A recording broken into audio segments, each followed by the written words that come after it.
মন্ত্রী তাজিমুল হুকুম সাহেবের সাথে দেখা হয়েছে এবং তিনি আমাদের সঙ্গে আমাদের দাবির সঙ্গে সহমত প্রচার করেছেন।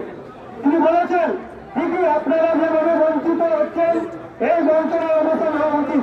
তিনি আমাদের সঙ্গে দেখা হয়েছেন। তবে একটা বিষয়, আপনারা কিন্তু অনেক দেরি করে ফেলেছেন। আপনারা অনেক দেরি করে ফেলেছেন। তার কারণ হচ্ছে খুব তাড়াতাড়ি লোকসভা নির্বাচন ঘোষণা হবে।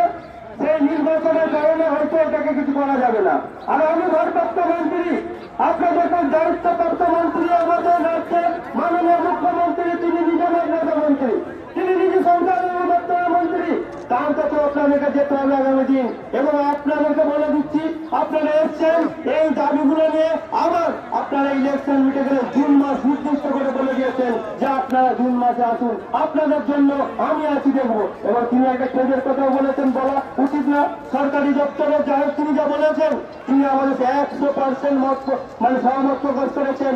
আমরা আশাবাদী আগামী দিন যদি আমরা এভাবে যৌথ মঞ্চ গড়ে তুলে সব অংশের যারা আমরা বঞ্চিত শিক্ষক আছি তারা যদি ঐক্যবদ্ধভাবে আন্দোলন করতে পারি। বিগত সময়ের আমাদের অভিজ্ঞতা যা বলছে, 2019 সালে আমরা যেমন আমাদের যারা প্রকল্প কর্মীরা বিভিন্নভাবে আমাদের কিছু হলেও আমাদের দাবি আদায় করতে পেরেছিলাম, আগামী দিন আমরা মাদ্রাসা দপ্তরকেও একইভাবে আমাদের মাদ্রাসা দাবিকে নিয়ে আমরা আমাদের যে নির্দিষ্ট দাবি আছে সেই দাবিগুলো আদায় করতে পারবো। আমরা সবচেয়ে বেশি যেটা জোর দিয়েছিলাম যে এই কেন্দ্রগুলো বন্ধ হতে বসেছে, এই কেন্দ্রগুলোতে শিক্ষক নিয়োগের ব্যবস্থা যে কোনো মূল্যে করতে হবে।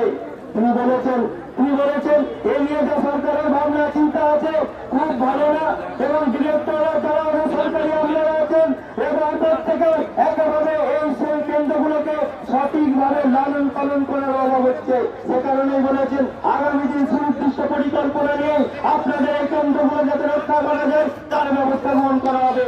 সামগ্রিকভাবে আমরা যা আলোচনা করেছি, আমরা ভেবেছিলাম হয়তো আমরা মাদ্রাসা মন্ত্রীর সঙ্গে দেখা পাবো না, কিন্তু উনি আমাদের সাথে দেখা করে সহমত পোষণ করেছেন। একইভাবে বলেছেন ইলেকশনের পরে জুন মাসে আপনারা আসুন, আপনাদের দাবিটা নিয়ে পজিটিভ আলোচনা হবে এবং তারপরে যাতে একটা পদক্ষেপ সরকার নেয়। তার জন্য আমি মাননীয় মুখ্যমন্ত্রী মমতা ব্যানার্জির সঙ্গে কথা বলবো, এই কথা বলে আমার ঘরে বলেছে। দেখে এইটা রিপোর্টিং তা আপনাদের কাছে রাখলাম।